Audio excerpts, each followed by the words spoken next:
going behind the scenes of her most famous and iconic roles. Okay.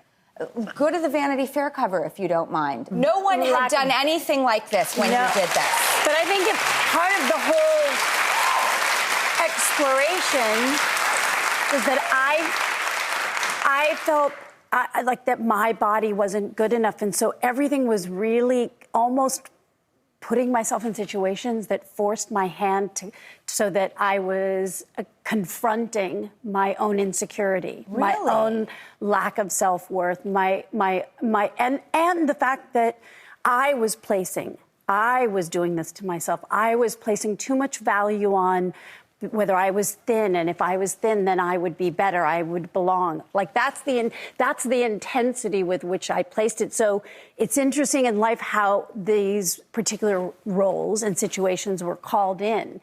And also there were moments like with this cover where I just questioned why was it a big deal? The biggest deal ever. Why shouldn't a woman who's pregnant feel a sense of kind of sexiness? Or feel beautiful. Like, I didn't understand why that was shameful. I think you helped make it not shameful with that cover. You changed the world with that cover. There was nothing like it before. Nothing. And it's interesting to hear that it was a way of you confronting and pushing yourself out there and getting yourself into shape and looking and feeling a certain way, so that was almost the antidote to insecurity.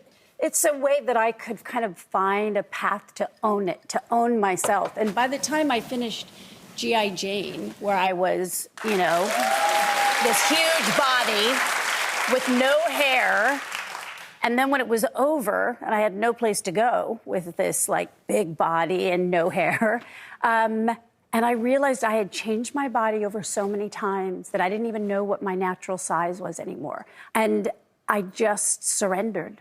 I literally finally said, I can't do this anymore. Okay. Indecent Proposal. Ooh. I just rewatched it. Is it true that Woody and Bruce were really good friends? They were. I met Woody, I think, like the second time I had a plan with Bruce. Woody stopped by his house. So it was so weird having to do all the love scenes with Woody. It was like being with my brother. Okay, striptease. That was... Rumor was in that. She was, which, What was that like? Because, of course, my girls now are like, can we be in this? Can we do that? It was a big moment where we had really kept them way out. Yeah. And so how it occurred is that Rumor heard me talking about the story on a phone call. And she came up to me later that day, and hearing that it was about a mother and daughter, her age, and she says, I really want to do that. And so we talked about it, and then I said to the director and producer, hey, Rumor is asking about this. And so she had to go through the whole audition process, which was so stressful. And she earned it. Was it joyful? And It was. And, there was one of the actual strippers, the real strippers on there, who was quite ample, named Pandora. And I thought it was going to be this really wonderful bonding time. We're doing this on the set. And she'd always say, can I go have lunch with Pandora? I want to go have lunch with Pandora. You're like, okay. Okay. Anyway, yes, but sweet. Look at that. It's a big moment to make that choice. Yeah, it really is. We will be right back.